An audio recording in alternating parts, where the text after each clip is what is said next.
Dengan mempelajari Sirah Nabawiyah, maka makin menambah kecintaan kepadanya. Semoga yang subscribe juga dimudahkan jalannya menuju surga. Silahkan tekan tombol like supaya postingan ini semakin tersebar. Dan tulis doa serta hajat pemirsa di kolom komentar. Semoga semakin banyak yang mengaminkan, maka semakin cepat terkabul. Nabi Sulaiman alaihi salam adalah manusia terkaya sepanjang sejarah kehidupan manusia di muka bumi. Dalam beberapa kitab suci seperti Al-Quran, Alkitab, dan Injil, Nabi Sulaiman alaihi salam dijelaskan sebagai manusia terkaya yang pernah hidup di muka bumi. Tidak ada satupun manusia yang bisa mengalahkan total kekayaannya hingga hari kiamat tiba. Para arkeolog telah menemukan situs peninggalan sejarah Islam yang mengungkap total kekayaan Nabi Sulaiman alaihi salam. Erez bin Yosef, seorang profesor sekaligus peneliti, ia menyatakan bahwa 3.000 tahun yang lalu Nabi Sulaiman alaihi salam diperkirakan memiliki kekayaan senilai 2,2 triliun US dollar. Dan apabila dikonversikan dengan nilai mata uang dolar hari ini, jika dirupiahkan, maka nilainya setara dengan 32.891.870 triliun rupiah. Profesor itu juga menjelaskan bahwa kekayaan Nabi Sulaiman alaihi salam berasal dari dua sumber, yakni istana kerajaan dan tambang tembaga. Nilai itu berkali-kali lipat lebih banyak dari total kekayaan negara Indonesia yang hanya mencapai 11.454 triliun per 30 Desember 2021. Nabi Sulaiman alaihi salam memiliki beberapa mukjizat. Di antaranya adalah dapat berbicara dengan bahasa binatang. Beliau dapat memerintah mereka untuk melakukan sesuatu. Beliau juga dapat mengendalikan besar kecilnya tekanan angin dan dapat mengatur ke arah mana angin akan berhembus. Sehingga dengan itu Nabi Sulaiman dapat memanfaatkan angin sebagai kendaraannya dan juga kendaraan tentaranya. Nabi Sulaiman juga bisa melunakkan besi dan membentuknya menjadi pakaian perang yang anti tusukan senjata tajam. Nabi Sulaiman juga memimpin para jin. Mereka tunduk dan patuh pada perintah Nabi Sulaiman alaihi salam. Tidak hanya setan, iblis laknatullah yang merupakan makhluk pembangkang dapat dibuat tunduk bertekuk lutut pada perintah-perintah Nabi Sulaiman. Nabi Sulaiman bisa melakukan teleportasi, yaitu berpindah dari suatu tempat ke tempat yang lain dalam waktu singkat. Peristiwa itu dibuktikan dengan pemindahan singgasana Ratu Balqis atas perintah Nabi Sulaiman.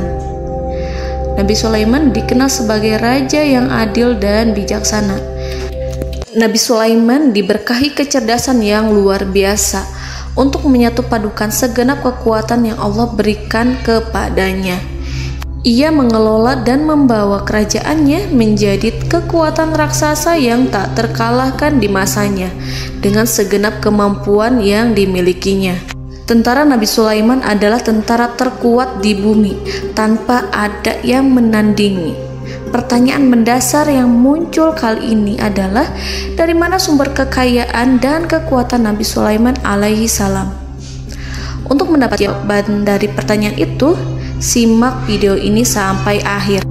Sebelum itu, mari bantu channel ini terus berkembang dengan cara subscribe dan nyalakan tanda loncengnya.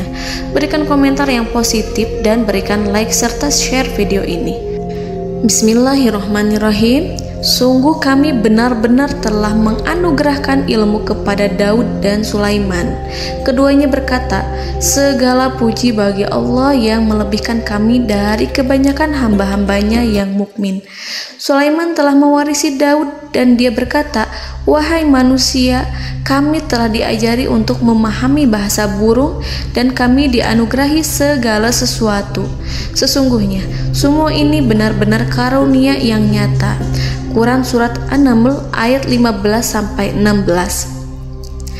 Saudara-saudaraku yang dirahmati Allah, pada ayat di atas disebutkan bahwa Sulaiman telah mewarisi Daud.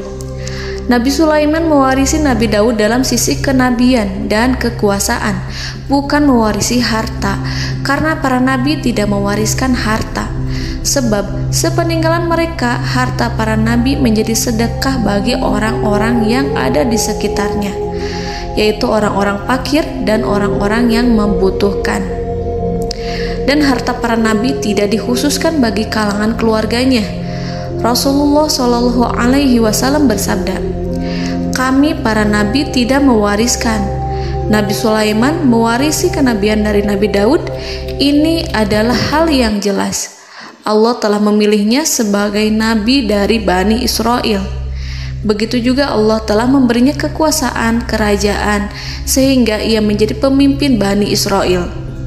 Barangkali sesuatu yang paling penting yang diwarisi oleh Nabi Sulaiman dari Nabi Daud adalah tradisi militer. Kemajuan militer yang dahsyat telah berpindah kepada Nabi Sulaiman. Nabi Daud sebenarnya adalah seorang pengembala kambing yang sangat miskin, tetapi seiring dengan perjalanan waktu, ia menjadi komandan pasukan tiada tanding. Nabi Daud alaihi salam mengetahui bahwa kekuatan hakiki yang mengatur alam semesta adalah kekuatan Allah.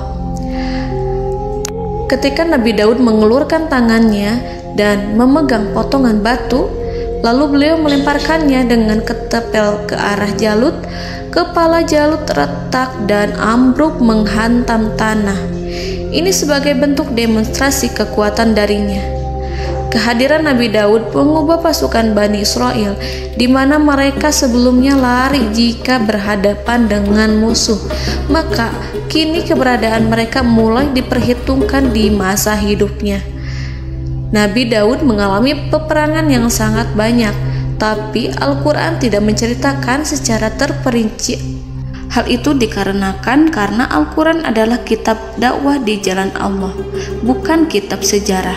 Al-Quran hanya menceritakan di dalam Al-Quran surat Shad ayat 20, "Dan kami kuatkan kerajaannya, kerajaan Daud." Ayat tersebut berarti bahwa Nabi Daud belum terkalahkan dalam peperangan yang diikutinya. Di samping dukungan yang Allah berikan kepadanya, juga pasukan dan rakyatnya, di mana mereka adalah orang-orang yang bertauhid, menyerahkan diri kepada Allah.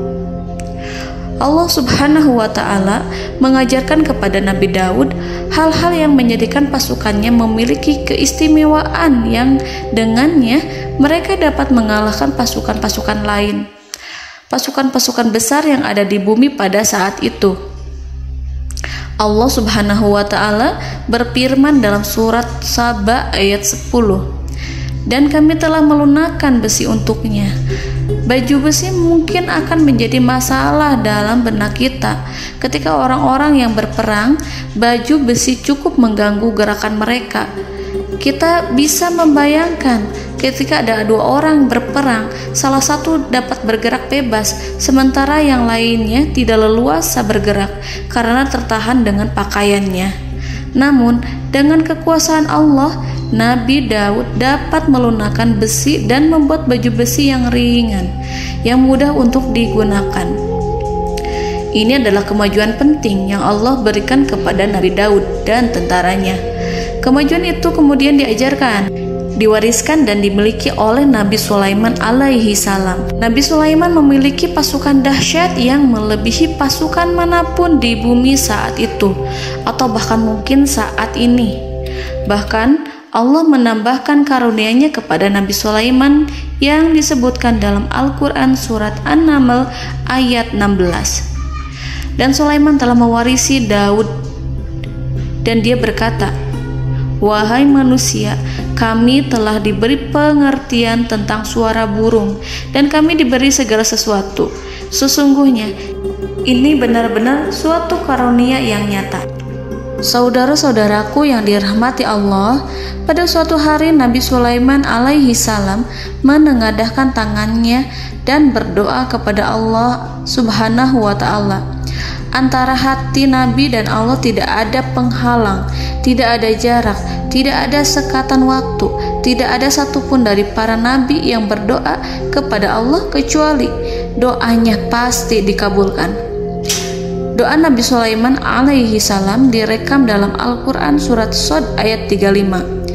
Nabi Sulaiman berkata, "Ya Tuhanku, ampunilah aku, anugerahkanlah kepadaku kerajaan yang tidak dimiliki oleh seorang pun sesudahku." Nabi Sulaiman menginginkan dari Allah sesuatu kerajaan yang belum pernah diperoleh oleh siapapun setelahnya. Allah Subhanahu wa ta'ala mengabulkan doa Nabi Sulaiman dan memberinya kerajaan tersebut. Nabi Sulaiman mewarisi kekuasaan, kenabian, hikmah ilmu dari Nabi Daud alaihi salam. Orang-orang menyebut Nabi Sulaiman Al-Hakim, Sulaiman yang bijaksana. Kebijaksanaan Nabi Sulaiman tidak terbatas pada keadilannya di tengah-tengah manusia dan juga kasih sayangnya kepada mereka. Namun, kebijaksanaan Nabi Sulaiman juga berlaku di kalangan burung dan binatang lainnya. Nabi Daud juga mengenal bahasa burung, tetapi Nabi Sulaiman dapat berbicara dengan bahasa burung. Bahkan, ia dapat menggantikannya sebagai pembantunya. Ketika Nabi Daud bertasbih di gunung, burung-burung serta binatang buas ikut bertasbih bersamanya. Bahkan angin pun berhenti untuk mendengarkan tasbih itu. Sedangkan Nabi Sulaiman alaihi salam, Allah Subhanahu wa ta'ala memberinya karunia lebih dari itu, di mana binatang-binatang buas tunduk padanya, begitu juga angin dan burung. Saudara-saudaraku yang dirahmati Allah, Nabi Sulaiman alaihi salam mampu mendengarkan bisikan semut yang berbicara kepada sesama mereka. Bahkan ia mampu memerintahkan semut tersebut sehingga semut itu menjadi taat pada perintahnya. Pasukan Nabi Sulaiman memiliki kekuatan yang sangat dahsyat. Belum pernah ada di dunia ini satu pasukan pun yang memiliki kekuatan seperti itu. Kekuatan Nabi Sulaiman berasal dari beberapa kombinasi yang sangat mengagumkan, sehingga karenanya ia tidak dapat tertandingi. Kekuatan itu terdiri dari manusia, binatang-binatang, jin, dan lain sebagainya. Kita mengetahui bahwa jin adalah makhluk Allah dan manusia tidak mampu melihatnya atau menghadirkannya atau meminta pertolongan kepadanya.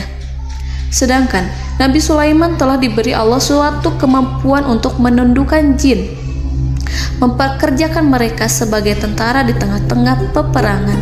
Bahkan ia mampu menjadikan mereka sebagai pekerja-pekerja kasar di kerajaannya saat tidak ada peperangan. Oleh sebab itu, ketika ada pasukan lain yang mencoba melawan pasukan Nabi Sulaiman, mustahil mereka akan mendapatkan kemenangan. Bahkan pasukan Nabi Sulaiman diperkuat oleh pasukan burung. Burung di pasukan Nabi Sulaiman memerankan tugas penting, yaitu menjadi agen intelijen. Kita mengetahui bahwa peranan informasi saat peperangan adalah hal yang penting. Dari informasi tersebut, pasukan dapat mengetahui keadaan lawannya. Demikianlah peranan burung pada pasukan Sulaiman. Ia terbang di tengah-tengah musuh. Kemudian, ia kembali kepada Nabi Sulaiman untuk menyampaikan berita tentang keadaan lawannya. Di samping jin dan burung, Allah juga menundukkan angin untuk Nabi Sulaiman. Nabi Sulaiman dapat memerintahkan angin dan ia mampu untuk menaiki angin tersebut. Dalam Al-Quran surat Shad ayat 36-40, Allah Subhanahu wa ta'ala berfirman, "Kami tundukkan kepada angin yang berhembus dengan baik menurut kemana saja yang dikehendaki Sulaiman. Dan kami tundukkan pula kepadanya setan-setan, semuanya ahli bangunan dan penyelam, dan setan yang lain yang terikat dalam belenggu.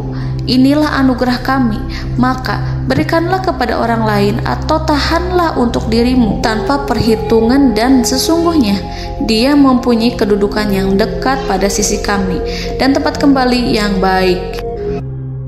Saudara-saudaraku yang dirahmati Allah, Allah Subhanahu wa Ta'ala juga memberikan kemampuan yang tak seorang pun dari para nabi mendapatkannya, yaitu kemampuan untuk memerintah setan. Setan adalah salah satu bagian dari jin. Ia adalah kelompok yang celaka dari bangsa jin. Kelompok ini sebenarnya tidak mampu dikuasai oleh manusia. Bahkan jin yang soleh tidak dapat mengatur setan. Adapun Nabi Sulaiman, Allah telah memberinya kekuasaan untuk menundukkan setan dan mempekerjakannya, bahkan mengikatnya dengan rantai serta menghukumnya jika ia menentang pada perintahnya. Setan membangun untuk Sulaiman istana-istana, patung-patung dan alat-alat perang. Bahkan setan-setan itu menyelam ke dasar lautan untuk mengeluarkan permata dan yakut untuk Sulaiman. Jika di antara setan yang menentang perintahnya, maka Nabi Sulaiman alaihi salam mengikatnya dengan rantai. Ini semua menunjukkan kekayaan Nabi Sulaiman dan kekuasaannya, di mana ia mampu mengatur banyak makhluk di bumi ini. Tentu saja, kemampuan itu semua adalah atas izin dari Allah Subhanahu wa Ta'ala sebagai mukjizat darinya.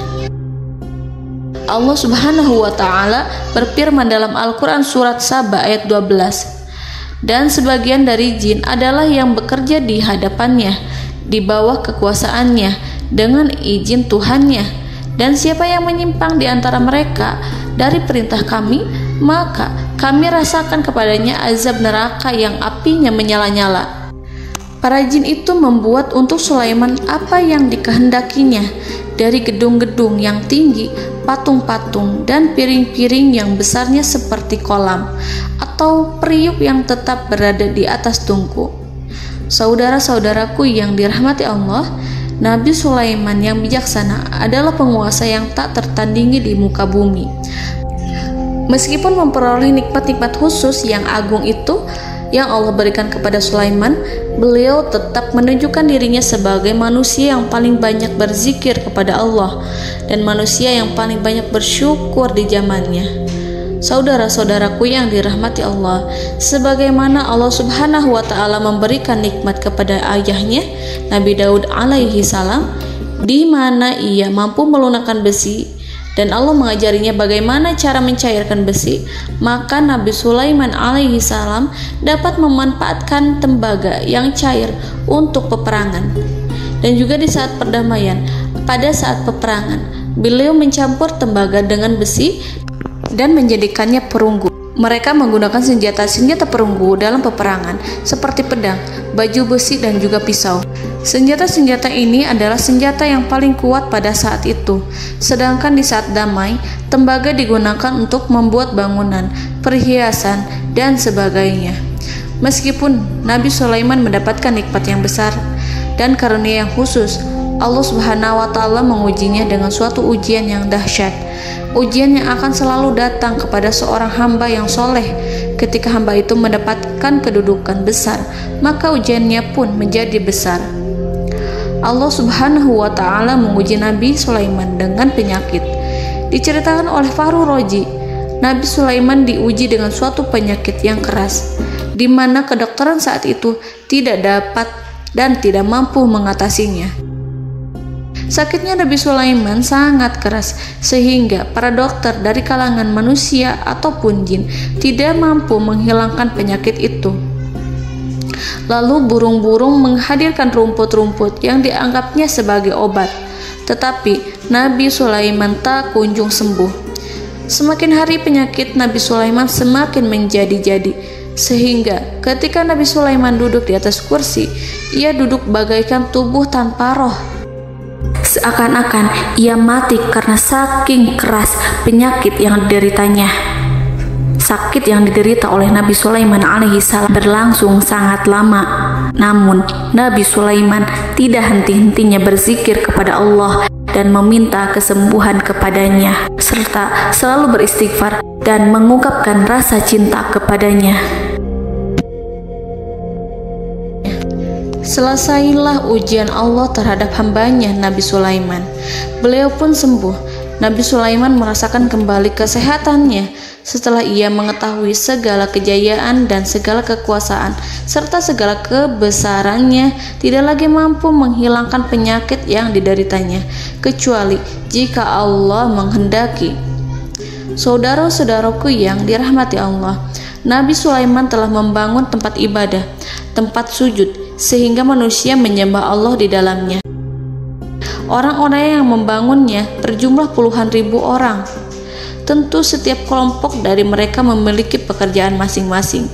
Di antara mereka ada yang mencairkan tembaga, di antara mereka ada yang tukang pahat, ada yang tukang ukir, ada yang membelah batu, ada yang memotong kayu, ada yang mendatangkan rumput-rumput dari Libanon, ada yang mendatangkan emas dan menjadikannya lempengan-lempengan yang mengkilat untuk menutupi kayu serta untuk melapisi dinding-dinding.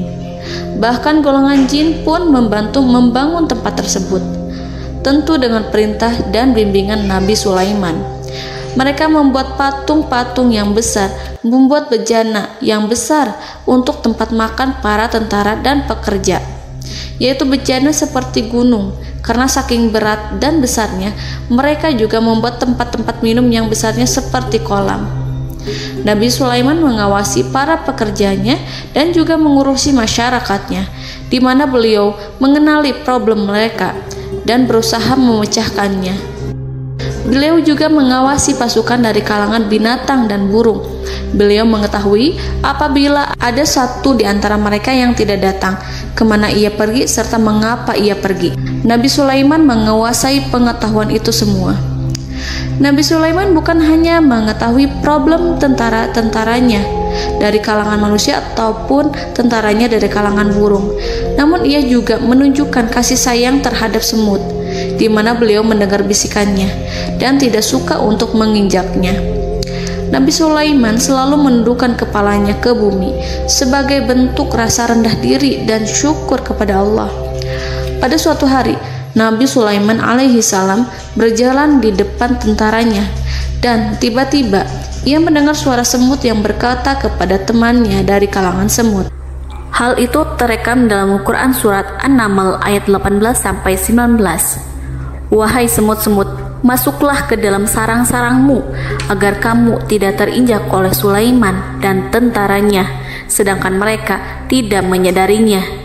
Nabi Sulaiman alaihi salam tersenyum mendengar itu dan ia berdoa, "Ya Allah, ya Tuhanku, berilah aku ilham untuk tetap mensyukuri nikmat-Mu yang telah Engkau anugerahkan kepadaku dan kepada kedua orang ibu bapakku, dan untuk mengerjakan amal soleh yang Kau ridhoi, dan masukkanlah aku ke dalam rahmat-Mu, ke dalam golongan hamba-hamba-Mu yang soleh." Saudara-saudaraku yang dirahmati Allah, meskipun Nabi Sulaiman mendapatkan kekuasaan dan memiliki tentara yang besar, namun beliau menunjukkan kasih sayang terhadap bangsa semut. Beliau mendengarkan bisikannya dan melihat semut yang ada di depannya. Oleh karena itu, tak mungkin baginya untuk menginjak golongan semut itu. Nabi Sulaiman bersyukur kepada Allah telah memberinya nikmat, yaitu nikmat rahmat dan kasih sayang. Di samping itu, Nabi Sulaiman alaihi salam adalah orang paling kaya di dunia. Istananya terbuat dari kayu gaharu yang memiliki wangi harum. Istananya terbuat dari emas yang terkadang dari kristal. Beliau juga memiliki kursi besar yang terbuat dari emas dan permata. Istana Nabi Sulaiman merupakan istana yang paling besar di dunia. Nabi Sulaiman menggunakan pakaian dari emas dan permata. Meskipun demikian, Nabi Sulaiman tetap menunjukkan sebagai hamba yang berserah diri dan rendah diri di hadapan Allah Subhanahu wa Ta'ala. Nabi Sulaiman yang merendahkan diri di hadapan Allah, ia selalu sujud kepada Allah, sebagaimana ayahnya yang selalu bertasbih pada Allah. Nabi Sulaiman selalu melantunkan lagu-lagu cinta ilahi dan hanya memuji Allah Subhanahu wa Ta'ala. Pada suatu hari, Nabi Sulaiman alaihi salam mengeluarkan perintah kepada pasukannya untuk bersiap-siap. Kemudian, Nabi Sulaiman keluar dan memeriksa pasukannya satu demi satu. Kelompok yang pertama adalah kelompok manusia. Nabi Sulaiman memperhatikan kesiapan mereka. Lalu Nabi Sulaiman mengeluarkan perintah-perintah kepada mereka. Kemudian Nabi Sulaiman memeriksa kelompok jin dan menyampaikan perintahnya kepada mereka. Beliau memenjarakan jin yang tampak bermalas-malasan saat bekerja. Lalu beliau memeriksa binatang dan berkata kepada mereka, apakah mereka sudah makan dengan baik? Apakah mereka tidur dengan nyenyak? Apakah ada yang mengadu pada mereka, misalkan karena penyediaan makanan yang tidak layak? Apakah ada di sana yang sakit dan lain sebagainya? Ketika Nabi Sulaiman merasa puas dengan semuanya, Nabi Sulaiman memasuki tenda tempat berkumpulnya para burung. Nabi Sulaiman alaihi salam kemudian memasuki tenda tersebut, mengamati keadaan di sekitarnya, sehingga beliau mengetahui bahwa ada satu burung yang tidak hadir, yaitu burung hudhud. Mengapa aku tidak melihat burung hudhud? Burung-burung yang lain tampak terdiam sebagai penghormatan, dan mereka mendengarkan apa yang akan dikatakan pemimpin mereka. Nabi Sulaiman mengarahkan pandangannya pada semua burung dan tidak menemukan burung hudhud di antara mereka. Tak seekor burung pun yang mengetahui keberadaannya. Burung hudhud absen pada apel wajib kali ini. Nabi Sulaiman mulai menampakkan kemarahannya. Tiba-tiba, seekor burung kecil memberanikan diri untuk berkata kepada Nabi Sulaiman, "Wahai Nabi yang mulia, seharusnya hudhud ada bersamaku kemarin untuk melaksanakan tugas penyelidikan. Ia adalah pemimpin misi itu. Namun, burung hudhud belum datang. Oleh karena itu, aku tidak pergi bersamanya." Burung itu tampak gemetar. Nabi Sulaiman mengetahui bahwa hudhud tidak hadir dan tak seorang pun mengetahui kemana ia pergi. Burung hudhud pergi tanpa izin terlebih dahulu. Dalam keadaan marah, Nabi Sulaiman berkata, "Sungguh aku benar-benar akan mengazabnya dengan azab yang sangat keras atau benar-benar menyembelihnya, kecuali jika ia benar-benar datang kepadaku dengan alasan yang jelas." Kawanan burung-burung mengetahui bahwa Nabi Sulaiman sedang marah dan telah menetapkan untuk menyiksa burung hudhud atau menyembelihnya atau justru memaafkannya dengan syarat ia datang dengan membawa alasan yang dapat menyelamatkannya, atau dengan kata lain, burung hudhud dapat memastikan bahwa ia melaksanakan tugas yang penting. Nabi Sulaiman menunjukkan kemarahan yang besar sehingga siapapun akan merasa takut kepada Nabi Sulaiman yang marah. Nabi Sulaiman kemudian pergi dari tempat burung tersebut. Nabi Sulaiman masih memikirkan keadaan burung hudhud. Seharusnya burung hudhud menjadi bagian penting dari badan intelijen. Apakah ia pergi untuk menyingkap suatu, atau apakah ia pergi hanya untuk bermain-main? Nabi Sulaiman telah memperhatikan dan mengetahui bahwa burung hudhud adalah seekor burung yang cerdik dan juga fasih berbicara. Terkadang Nabi Sulaiman mendapati burung hudhud sedang bermain-main dan menunda-nunda pekerjaannya. Namun ketika Nabi Sulaiman melihatnya, burung hudhud memahami bahwa perbuatannya tidak benar. Oleh karena itu, ia tidak boleh menyampur adukan antara waktu serius dan waktu bermain. Tidak lama setelah itu, burung hudhud tiba di tempat para burung. Burung-burung yang lain berkata kepadanya, "Wahai hudhud, pergilah engkau ke tempat Nabi Sulaiman. Jika ia mengetahui bahwa engkau telah sampai, jiwamu benar-benar terancam." Mendengar itu, burung hudhud segera beranjak. Ia terbang menemui Nabi Sulaiman. Pada waktu itu, Nabi Sulaiman sedang duduk bersama tentaranya yang lain. Burung hudhud berdiri. Ia telah merencanakan untuk memulai pembicaraan dengan Nabi Sulaiman sebelum Nabi Sulaiman bertanya kepadanya kemana dia pergi. Ini sebagai bukti bahwa hudhud telah melaksanakan suatu tugas yang penting. Dalam Al-Quran Surat An-Naml ayat 22, burung hudhud berbicara, "Aku telah mengetahui sesuatu yang kamu belum mengetahuinya, dan kubawa kepadamu dari negeri Saba suatu berita penting yang diyakini seakan-akan burung hudhud hendak berkata, 'Aku adalah hudhud yang miskin, tapi aku mengetahui apa yang tidak engkau ketahui, dan aku telah datang kepadamu dari kerajaan Saba dengan membawa berita yang sangat penting.'" Nabi Sulaiman tampak terdiam menunggu hudhud menyelesaikan kisahnya. Dalam surat An-Naml ayat 23-24, burung hudhud berkata, Sesungguhnya aku menjumpai seorang wanita yang memerintah mereka. Dia dianugerahi segala sesuatu serta mempunyai singgasana yang besar. Aku mendapati dia dan kaumnya menyembah matahari selain Allah. Dan setan-setan telah menjadikan mereka memandang indah perbuatan-perbuatan mereka, lalu menghalangi mereka dari jalan Allah, sehingga mereka tidak mendapat petunjuk. Burung hudhud diam. Nabi Sulaiman merasa bahwa hudhud menunjukkan kepasihan lisannya. Nabi Sulaiman berkata dalam Quran surat An-Naml ayat 27 sambil menunjukkan senyum manisnya. Nabi Sulaiman berkata, "Akan kami lihat apakah kamu benar wahai hudhud, ataukah kamu termasuk orang-orang yang berdusta." Seakan-akan burung hudhud ingin mengatakan, "Aku tidak berbohong, wahai Nabi yang mulia." Namun diamnya Sulaiman membuat takut sehingga burung hudhud terdiam. Nabi Sulaiman terdiam karena berpikir, lalu ia memutuskan sesuatu setelah itu. Beliau melihat kepada lainnya dan meminta secari kertas.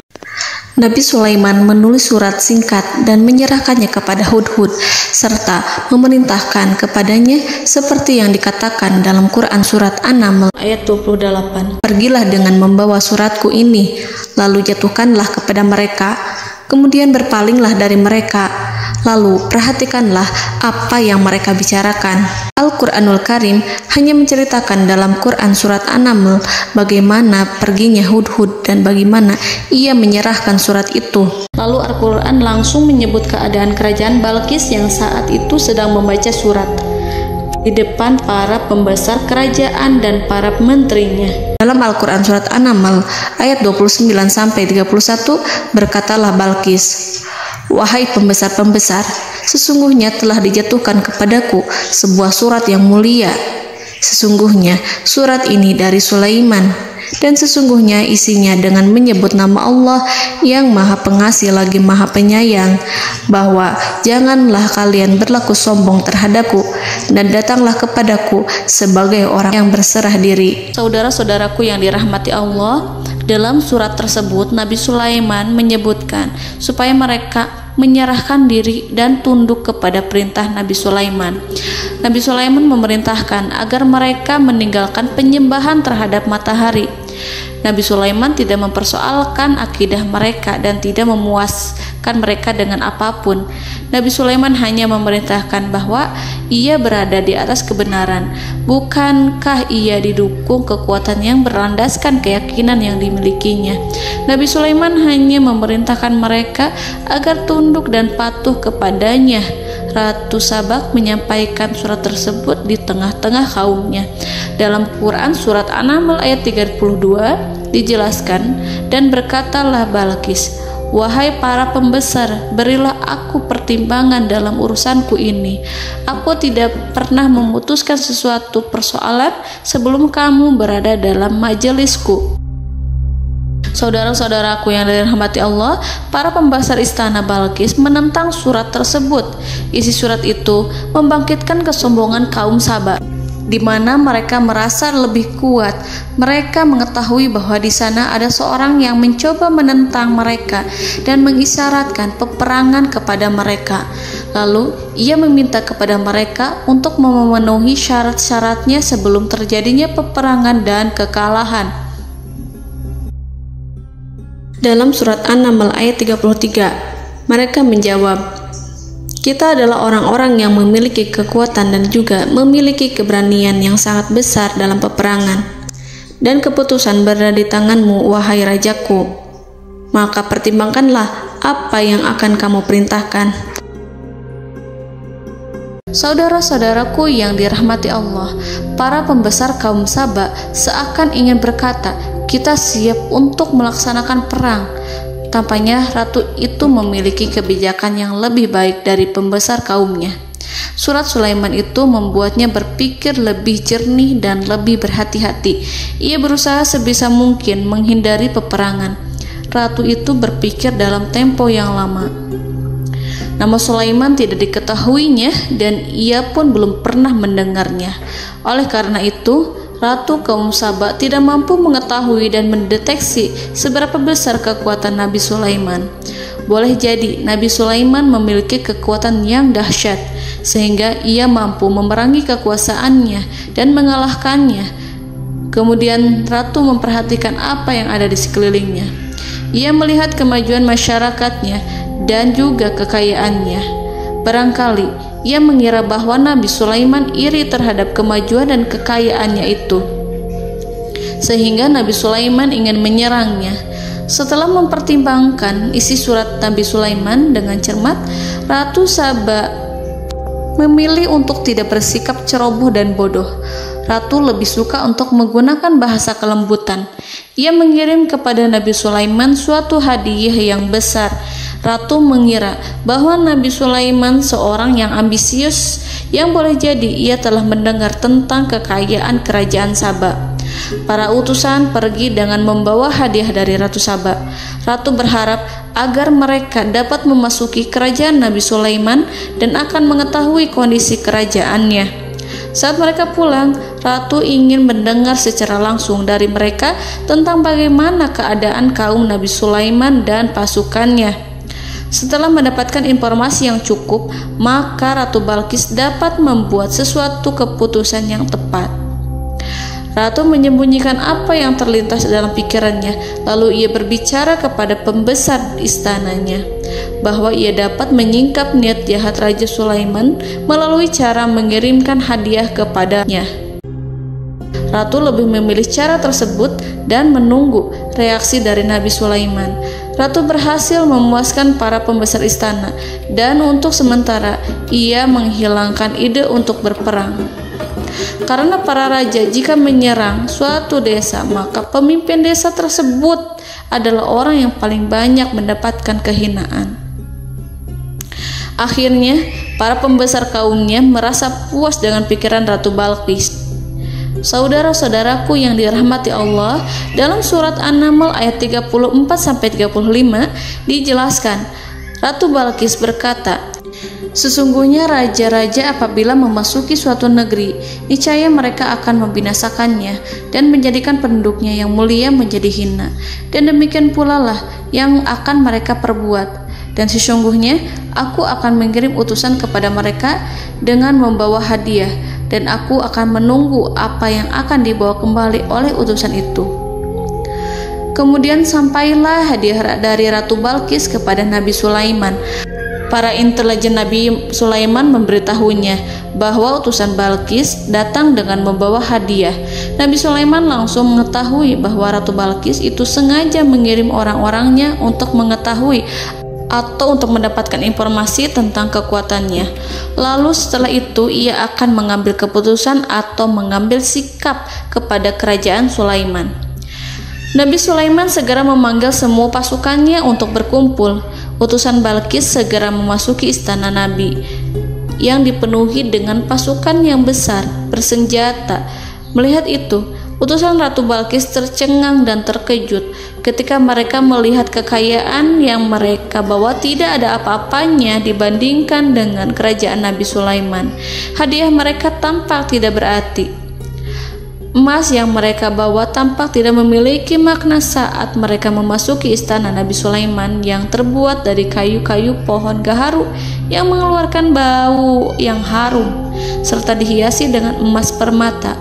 Para utusan Ratu Balqis berdiri bersama Nabi Sulaiman dan menyaksikan bagaimana Nabi Sulaiman mengendalikan pasukannya. Kemudian mereka mulai berpikir tentang kekuatan dan kualitas pasukan Nabi Sulaiman. Betapa kagetnya mereka ketika melihat di tengah-tengah pasukan itu terdapat singa, burung, dan tentara dari kalangan manusia yang mampu terbang. Mereka pun sadar bahwa mereka di hadapan pasukan yang tiada tandingannya. Selesailah demonstrasi pasukan Nabi Sulaiman. Kemudian para utusan ratu dipersilahkan maju ke tempat hidangan makanan. Para utusan itu sangat terkejut ketika melihat berbagai macam makanan dari penjuru dunia ada di depannya. Dan di antara makanan itu terdapat pula makanan yang biasa ditemukan di negeri mereka. Tetapi mereka melihat bahwa makanan itu memiliki rasa yang lebih istimewa. Selain itu, piring-piring yang ada di depan mereka terbuat dari emas dan mereka dilayani oleh laki-laki yang berhias dengan emas. Di meja makan itu terdapat burung, ikan laut, dan berbagai macam daging yang mereka tidak mampu lagi membedakan daging apa itu. Nabi Sulaiman tidak makan bersama mereka, tapi beliau makan dengan menggunakan piring yang terbuat dari kayu. Beliau memakan roti yang kering yang dicampur dengan minyak. Inilah makanan yang dipilih Nabi Sulaiman. Makan bersama mereka dalam keadaan diam, mereka merasa kehadiran Nabi Sulaiman menciptakan suatu wibawa yang luar biasa. Selesai perjamuan itu, lalu dengan sangat malu mereka menyerahkan hadiah dari Ratu Balqis kepada Nabi Sulaiman. Hadiah itu berupa emas yang bagi mereka hadiah itu sangat bernilai tinggi. Tapi di sini hadiah itu tampak kecil di hadapan kekayaan Nabi Sulaiman yang sangat mengagumkan. Nabi Sulaiman memperhatikan hadiah dari Ratu Balqis itu dan berkata dalam Quran surat An-Naml ayat 36, "Maka apa yang diberikan Allah kepadaku lebih baik daripada apa yang diberikannya kepadamu, tetapi kamu merasa bangga dengan hadiahmu." Saudara-saudaraku, Raja Sulaiman menyingkap dengan kata-katanya yang singkat itu penolakannya terhadap hadiah mereka. Ia memberitahu utusan itu bahwa ia tidak menerima hadiah tersebut. Ia tidak merasa puas dengan hadiah itu. Yang membuatnya puas hanyalah, janganlah kalian berlaku sombong terhadapku dan datanglah kepadaku sebagai orang-orang yang berserah diri. Lalu Nabi Sulaiman berkata kepada mereka dengan pelan. Hal itu diabadikan dalam Al-Quran surat An-Naml ayat 37. "Kembalilah kepada mereka, sungguh kami akan mendatangi mereka dengan bala tentara yang mereka tidak kuasa melawannya. Dan pasti kami akan mengusir mereka dari negara itu, yaitu negeri Saba, dengan terhina. Dan mereka akan menjadi tawanan-tawanan yang hina." Saudara-saudaraku yang dirahmati Allah, Nabi Sulaiman kemudian meninggalkan para utusan ratu setelah terlebih dahulu mengancam mereka. Para utusan itu berharap agar Nabi Sulaiman mau menunggu kunjungan Ratu Balqis yang akan membawa misi perdamaian. Akhirnya, sampailah para utusan Ratu Balqis ke negeri Saba. Mereka segera menuju istana sang ratu. Mereka memberitahu bahwa negeri mereka ada di ujung tanduk. Mereka menceritakan kepada ratu tentang kekuatan Nabi Sulaiman dan tidak mungkin bagi mereka mampu melawannya. Mereka meyakinkan Ratu Balqis bahwa ia harus mengunjunginya dan melihat sendiri bagaimana kebesaran kerajaan Nabi Sulaiman. Kemudian Ratu Balqis menyiapkan dirinya untuk pergi menuju kerajaan Nabi Sulaiman. Nabi Sulaiman duduk di kursi kerajaan di tengah-tengah para pembesarnya dan para menterinya, serta para komandan pasukannya. Beliau berpikir tentang sosok Balqis. Nabi Sulaiman mengetahui bahwa Balqis menuju tempatnya. Balqis dikelilingi rasa takut. Nabi Sulaiman berpikir sejenak tentang bagaimana matahari disembah. Ia memikirkan bagaimana informasi yang diterima oleh intelijennya tentang kemajuan kerajaan Balqis dalam bidang kesenian dan ilmu pengetahuan. Nabi Sulaiman bertanya kepada dirinya sendiri, apakah kemajuan menjadi penghalang untuk mengetahui kebenaran? Apakah ratu itu senang dengan kekuatan yang dicapainya? Dan ia membayangkan bahwa kekuatannya adalah segalanya. Dengan kemajuan yang dimilikinya, Nabi Sulaiman ingin membuat kejutan agar ratu mengetahui bahwa Islam yang diyakini oleh Nabi Sulaiman adalah satu-satunya yang mampu mendatangkan kemajuan dan kekuatan yang hakiki, sehingga ia dapat membandingkan antara keyakinannya dalam menyembah matahari beserta kemajuan yang dicapainya dengan keyakinan Nabi Sulaiman beserta kemajuan yang diraihnya. Saudara-saudaraku yang dirahmati Allah, para mata-mata Nabi Sulaiman telah memberitahunya bahwa hal yang sangat disegani dan dikagumi oleh kaum Balqis adalah kerajaan Saba, yaitu singgasana Ratu Balqis. Singgasana itu terbuat dari emas dan batu delima. Singgasana tersebut dijaga oleh penjaga yang sangat disiplin, di mana mereka tidak pernah lalai sedikit pun. Oleh karena itu, sangat tepat apabila Nabi Sulaiman menghadirkan singgasananya di sini, di kerajaannya. sehingga ketika ratu tiba, maka ia dapat duduk di atasnya. Nabi Sulaiman ingin membuat kejutan kepadanya dan menunjukkan bahwa kemampuannya tersebut yang berlandaskan pada keislaman. Nabi Sulaiman melakukan yang demikian itu dengan harapan agar si ratu tunduk kepadanya. Ide itu terlintas dalam diri Nabi Sulaiman.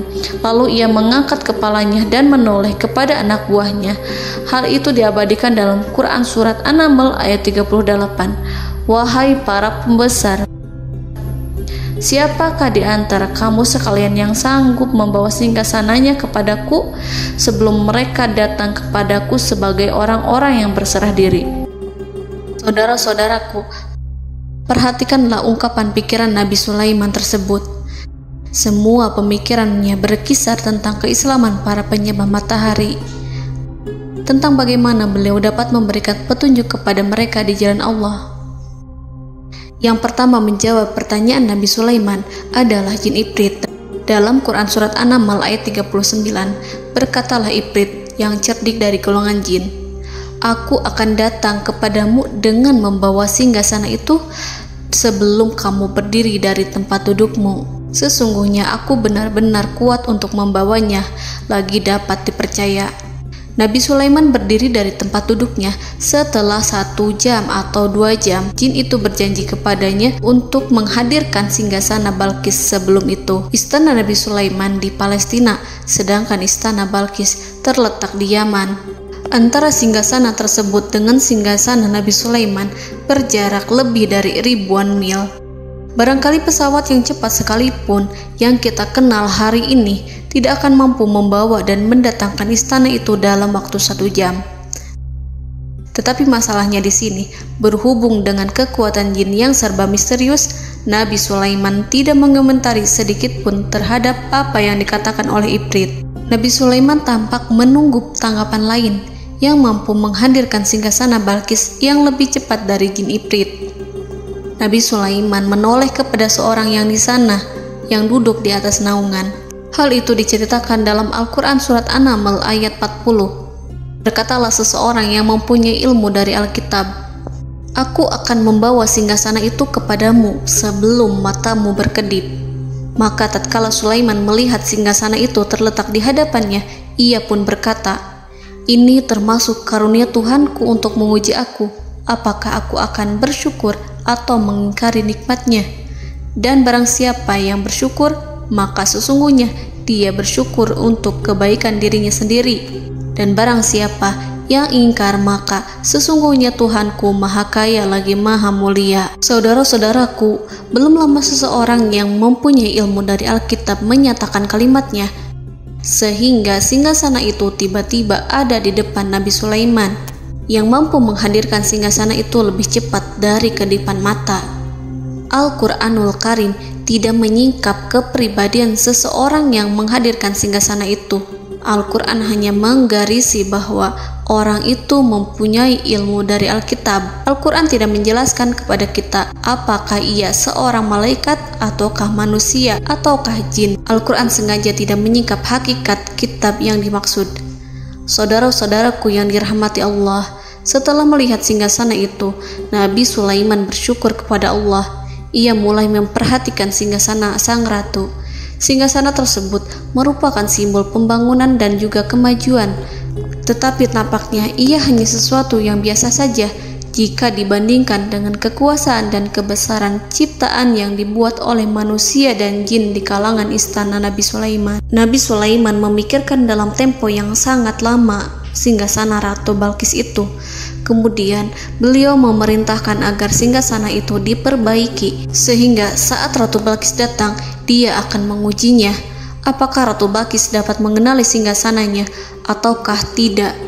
Dalam Al-Quran Surat An-Naml ayat 41, Nabi Sulaiman berkata, "Ubahlah baginya singgasananya, maka kita akan melihat apakah dia mengenal ataukah dia termasuk orang-orang yang tidak mengenalnya." Saudara-saudaraku yang dirahmati Allah, Nabi Sulaiman memerintahkan agar dibangun istana yang akan digunakan untuk menyambut Ratu Balkis. Nabi Sulaiman memilih tempat di laut, dan ia memerintahkan agar dibangun suatu istana di mana sebagian besarnya terdiri dari air laut. Nabi Sulaiman memerintahkan agar lantainya itu terbuat dari kaca yang tebal dan kuat, sehingga orang-orang yang berjalan di atas istana itu akan dapat melihat di bawahnya ada ikan-ikan berwarna-warni yang berenang-renang. Dan mereka akan melihat rumput-rumput laut yang bergerak-gerak. Akhirnya, selesailah pembangunan istana itu. Saking bersihnya kaca lantainya, sehingga tampak di sana tidak ada kaca. Burung hudhud memberitahu Nabi Sulaiman bahwa Balqis telah sampai dekat kerajaannya. Kemudian Ratu Balqis datang. Al-Quran tidak menyebutkan keadaan Nabi Sulaiman saat menyambut Balqis, namun Al-Quran menunjukkan dua sikap Ratu Balqis. Yang pertama, bagaimana sikap Balqis ketika pertama kali melihat singgasananya yang datang mendahuluinya, padahal ia telah meninggalkan pengawalannya untuk tetap setia menjaga singgasananya itu. Keadaan kedua adalah keadaan di depan istana yang dibangun untuk penyambutan Balqis. Istana itu penuh dengan permata yang berenang-renang di bawahnya ikan-ikan. Dalam Quran Surat An-Naml ayat 42 dijelaskan, dan ketika Balqis datang, ditanyakanlah kepadanya, "Serupa inikah singgasanamu?"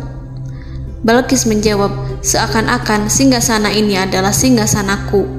Kami telah diberi pengetahuan sebelumnya, dan kami adalah orang-orang yang berserah diri." Saudara-saudaraku, pada dialek di atas, Balqis melihat singgasananya dan ia tercengang saat mengetahui bahwa itu adalah singgasana miliknya.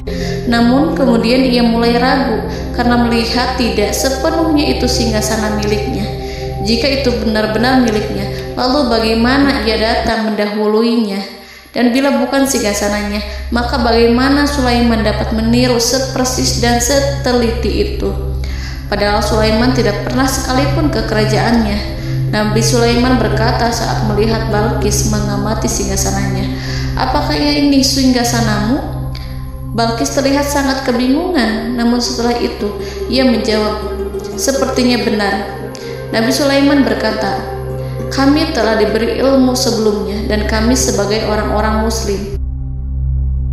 Saudaraku yang dirahmati Allah, melalui pertanyaan Nabi Sulaiman ingin mengisyaratkan kepada Balqis agar ia membandingkan antara keyakinannya beserta ilmu yang dicapainya dengan keyakinan Nabi Sulaiman yang muslim beserta pengetahuan yang telah diraihnya.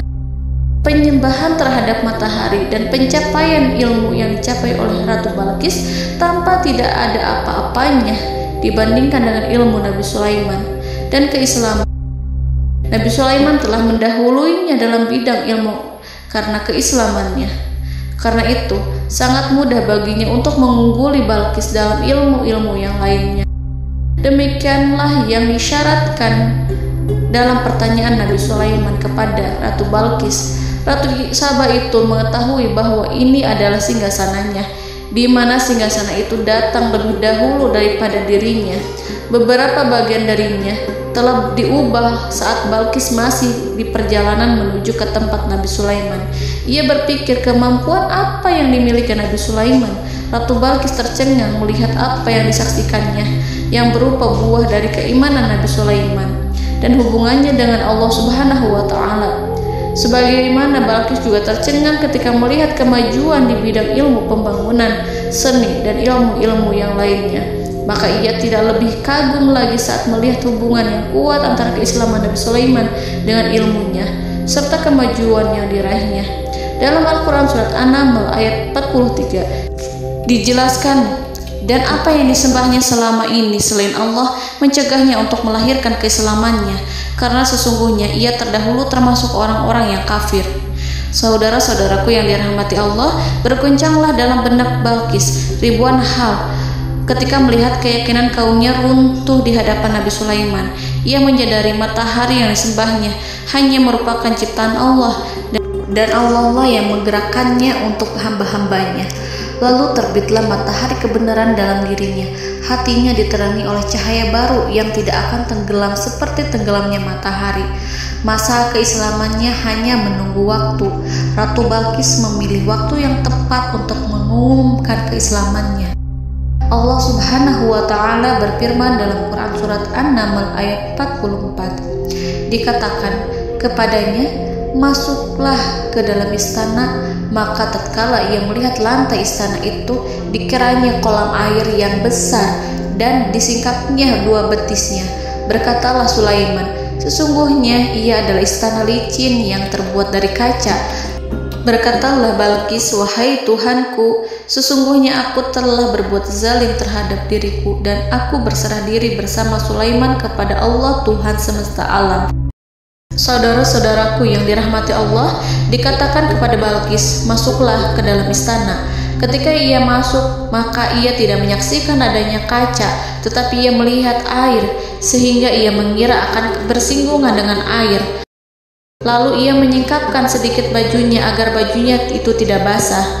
Nabi Sulaiman mengingatkannya tanpa melihatnya agar ia tidak khawatir terhadap pakaiannya, karena pakaiannya tidak akan basah sebab di sana tidak ada air. Itu sekedar kaca yang halus, yang saking halusnya sehingga ia tidak tampak. Pada kesempatan itulah Balqis mengumumkan keislamannya yang mengakui kelalimannya, dan ia menyatakan menyerahkan diri kepada Nabi Sulaiman dan kepada Allah Tuhan semesta alam. Lalu kaumnya pun mengikutinya dan mereka memeluk Islam. Balqis menyadari ia berhadapan dengan penguasa yang terbesar di bumi dan Nabi Allah yang mulia. Untuk pertama kalinya, wajah Sulaiman tampak dihiasi dengan senyuman yang menunjukkan kepuasannya sejak Balqis mengunjunginya. Demikianlah Nabi Sulaiman mewujudkan kejayaannya yang hakiki dan menyebarkan cahaya Islam di muka bumi. Saudara-saudaraku, Al-Quran tidak menyebutkan kisah Balqis setelah keislamannya. Para ahli tafsir mengatakan bahwa ia menikah dengan Nabi Sulaiman. Selain itu, ada yang mengatakan bahwa ia menikah dengan salah satu orang dekat Nabi Sulaiman. Ada juga yang mengatakan bahwa sebagian Raja Habasyah adalah keturunan dari buah perkawinan ini. Wallahu a'lam bishawab. Saudara-saudaraku yang dirahmati Allah, Nabi Sulaiman hidup di tengah-tengah kejayaan dan kemuliaan di bumi. Kemudian Allah menetapkan kematian untuknya, sebagaimana kehidupan Sulaiman berada di puncak kemuliaan dan kejayaan yang penuh dengan keajaiban yang luar biasa, maka kematiannya pun merupakan tanda-tanda kebesaran Allah yang penuh dengan keajaiban. Demikianlah bahwa kematiannya sesuai dengan kehidupannya, sesuai dengan kejayaannya. Allah berfirman tentang kematian Sulaiman di dalam Al-Quran Surat Saba ayat 14. Maka tatkala kami telah menetapkan kematian Nabi Sulaiman, tidak ada yang menunjukkan kepada mereka kematiannya itu kecuali rayap yang memakan tongkatnya. Maka tatkala ia telah tersungkur, tahulah jin bahwa kalau sekiranya mereka mengetahui yang gaib, tentulah mereka tidak akan tetap dalam siksa yang menghinakan. Saudara-saudaraku, kemampuan Nabi Sulaiman untuk menundukkan jin dan mempekerjakan mereka serta hubungan mereka dengan semua itu menimbulkan fitnah di tengah-tengah manusia dalam hal tertentu. Kematian Nabi Sulaiman merupakan batasan jawaban terhadap fitnah ini. Kami tidak mengetahui siapa yang mengklaim bahwa jin mengetahui hal yang gaib.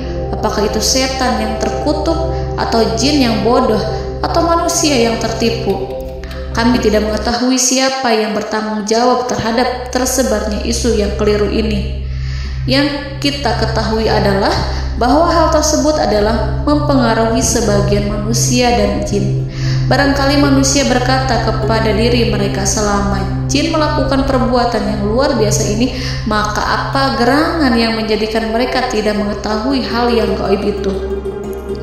Manusia itu lupa bahwa kunci kegaiban berada di tangan Allah.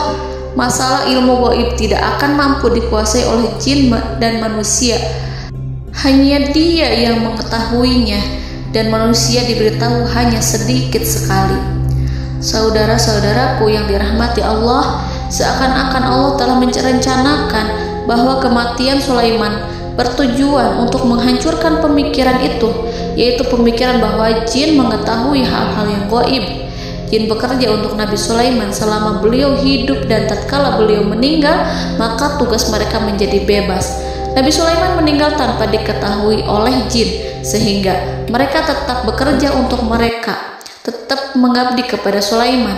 Seandainya mereka mengetahui hal yang gaib, niscaya mereka tidak akan meneruskan pekerjaan mereka. Saudara-saudaraku, pada suatu hari Nabi Sulaiman memasuki mihrabnya untuk itikaf ibadah dan beribadah kepada Allah. Tak seorang pun yang berani mengganggu khalwatnya. Mihrab Sulaiman terletak di puncak gunung dan dindingnya terbuat dari permata. Pada suatu hari, Nabi Sulaiman duduk bersandar pada tongkatnya dan ia tampak tenggelam dalam tafakur. Beliau berzikir pada Allah hingga rasa kantuk menguasainya. Lalu setelah itu malaikat maut menemuinya. Nabi Sulaiman pun meninggal. Beliau bersandar kepada tongkatnya. Jin melihatnya dan mengira bahwa beliau sedang sholat, sehingga mereka pun terus melanjutkan pekerjaannya. Berlalulah hari demi hari yang panjang. Datanglah rayap, yaitu semut kecil yang memakan kayu. Hewan itu mulai memakan tongkat Nabi Sulaiman. Rayap itu tampak lapar. Sebagian dari tongkat Nabi Sulaiman dimakan beberapa hari oleh rayap itu. Ketika yang dimakannya semakin bertambah, maka tongkat itu pun menjadi rusak dan kemudian jatuh dari tangan Nabi Sulaiman alaihi salam. Tubuh mulia itu kehilangan keseimbangan dan kemudian jatuh terhempas di bumi. Tatkala tubuh suci itu tersungkur, maka manusia segera menuju ke arahnya. Mereka menyadari dan mengetahui bahwa Nabi Sulaiman telah meninggal dalam waktu yang lama. Jin menyadari bahwa mereka tidak mengetahui hal yang gaib, dan manusia pun mengetahui hakikat ini. Seandainya jin mengetahui hal yang gaib, niscaya ia tidak akan meneruskan siksa yang hina. Mereka tidak akan bekerja kepada Sulaiman. Demikianlah Nabi Sulaiman alaihi salam meninggal dalam keadaan duduk dan sholat di mihrabnya. Lalu berita itu tersebar bagaikan api di bumi. Manusia, burung, dan binatang buas mengantarkan jenazah Nabi Sulaiman. Sekawanan burung tampak sedih dan menangis. Semua makhluk bersedih. Akhirnya tak seorang pun mengetahui bahasa burung di bumi. Meninggallah seorang yang memahami pembicaraan burung, binatang-binatang, jin, dan lain sebagainya. Burung-burung itu berkata, betapa beratnya kehidupan di tengah orang-orang yang tidak mengetahui pembicaraan kita. Allahu a'lam.